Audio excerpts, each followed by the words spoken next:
Part 4. I am going to report on a case study of a program which has been set up to help rural populations in Mozambique, a largely agricultural country in Southeast Africa. The program worked with communities in Kuala district, Kuala district near the Limpopo River. This is a dry and arid region with unpredictable rainfall. Because of this, people in the area were unable to support themselves through agriculture, and instead they used the forest as a means of providing themselves with an income, mainly by selling charcoal. However, this was not a sustainable way of living in the long term, as they were rapidly using up this resource. To support agriculture in this dry region, the program focused primarily on making use of existing water resources from the Limpopo River by setting up systems of irrigation which would provide a dependable water supply for crops and animals. The program worked closely with the district government in order to find the best way of implementing this.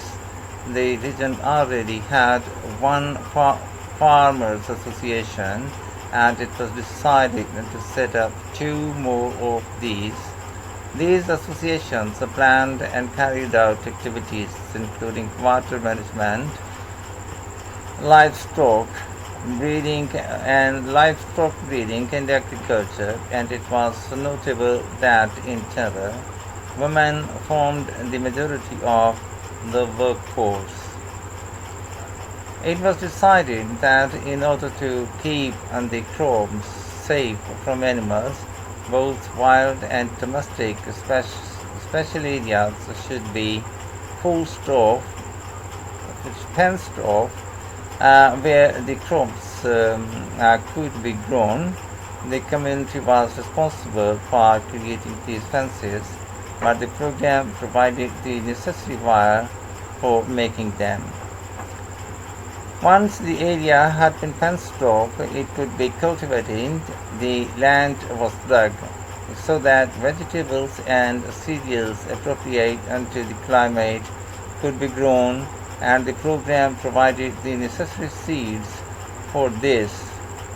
The program also provided pumps so that water could be brought from the river in pipes to the fields.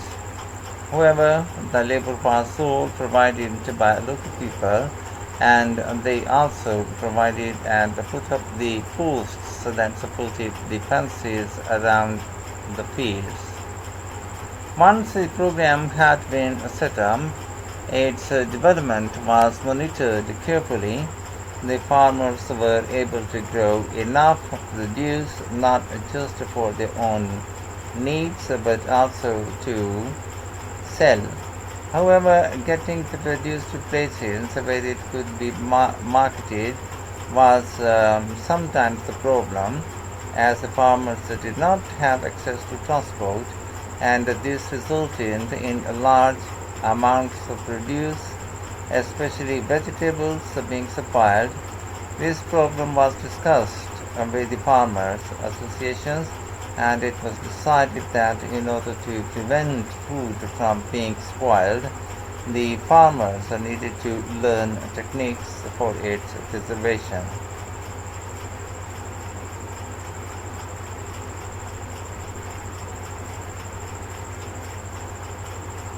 There was also an additional initiative that had not been originally planned, but which became a central feature of the program.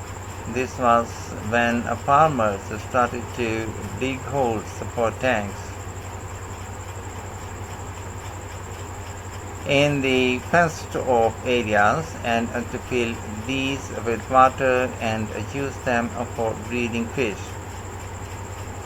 An important source of protein.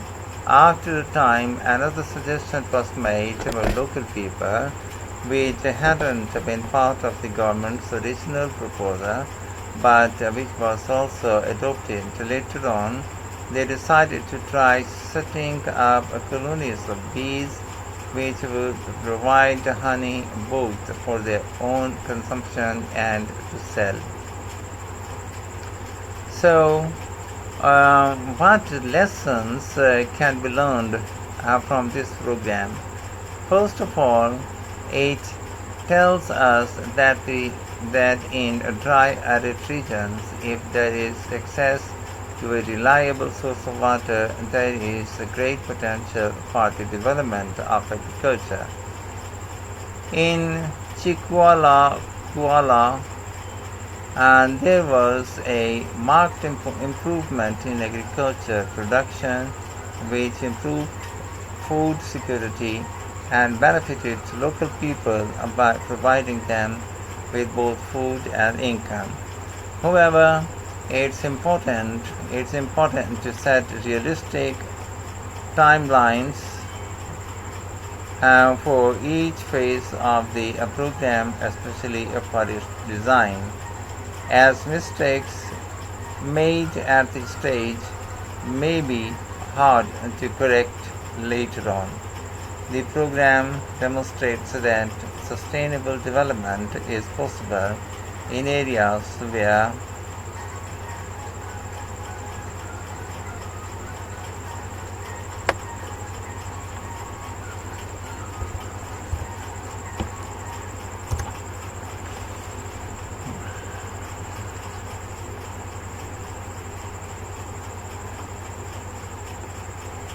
Part 4, questions 31 to 40. Complete the notes below.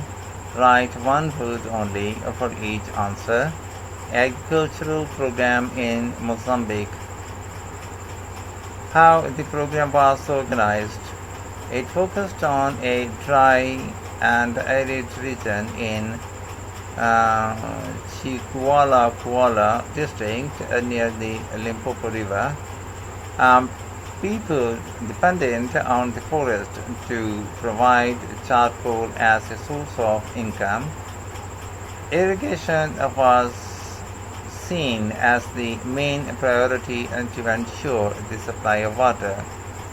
Most of the work organized by farmers' associations was done by women. Fenced areas were created to keep animals away from crops. The program provided wire for the fences, seeds for suitable crops, water pumps. The farmers provided labor, posts for the fences on their land. Further developments. The marketing of produce was sometimes difficult due to lack of transport. Training was therefore provided in methods of food preservation. Farmers made special places where fish could be kept. Local people later suggested keeping bees. Evaluation and lessons learned. Agricultural production increased, improving incomes and food security. Enough time must be allowed, particularly for the design phase of the program.